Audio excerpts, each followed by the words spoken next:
বাংলা বিরোধীদের বৃত্ত অসম্পূর্ণই থাকবে। এই বৃত্তকে অসম্পূর্ণ রাখার কাজ করবে 10.5 কোটি বাঙালি, যাদের নাম এফআইআর করে বৈধ ভোটারদের বাদ দেওয়ার চেষ্টা করেছে এই অসভ্য বিজেপি।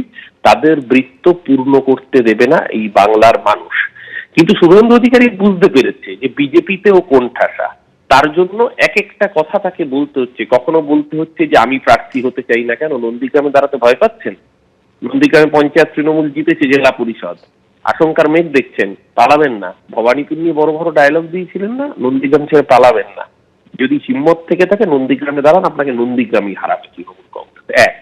দ্বিতীয় কথা বলছেন যে প্রয়োজন আমি পেছনের সারিতে বসবো। কেন? এতদিন সামনে বিজেপির মুখ হয়েছিলেন, এখন বুঝতে পেরেছেন 18 থেকে 12 আপনার মুখ যত দেখেছে বাংলার মানুষ তত বেশি করে বিজেপিকে প্রত্যাখ্যান করেছে। যত মমতা ব্যানার্জিকে গালিগালাজ করেছেন, যত অসভ্য ভাষা প্রয়োগ করেছেন, তত বাংলার মানুষ বিজেপির থেকে আরো বেশি করে দূরে সরে গেছে শুভেন্দু অধিকারীর মুখকে সামনে দেখে। ধন্যবাদ অরূপদা।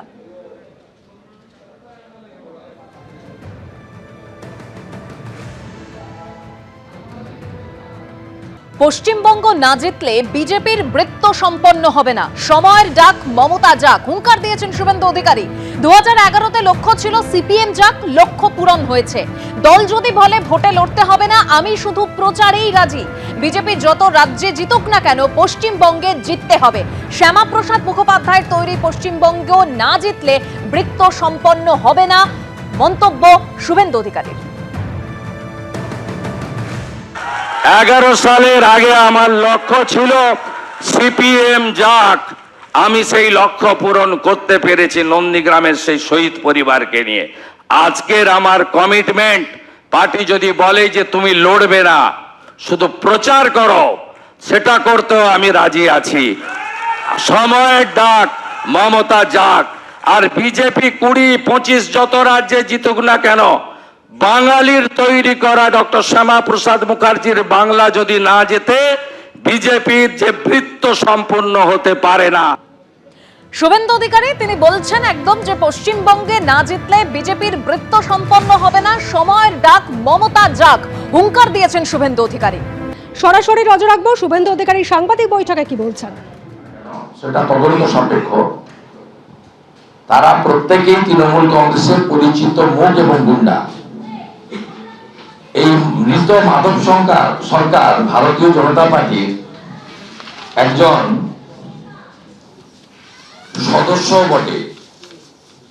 শুধু সদস্য নয়, তিনি ওখানকার মন্ডলের যুব মোর্চার ভাইস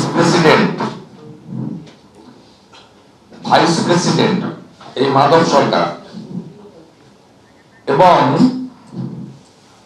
ভারতীয় জনতা পার্টির যে সদস্যতা অভিযান হয়েছে, সেই সদস্যতা অভিযানে 30 সেপ্টেম্বর 2024 তিনি পার্টির মেম্বারশিপ নিয়েছেন। মেম্বারশিপ নম্বর হচ্ছে 7067615740। এবং আমাদের যে মন্ডল যুব মোর্চা রয়েছে তার তিনি সহ সভাপতি। এবিপি আনন্দ, এগিয়ে থাকে, এগিয়ে রাখে।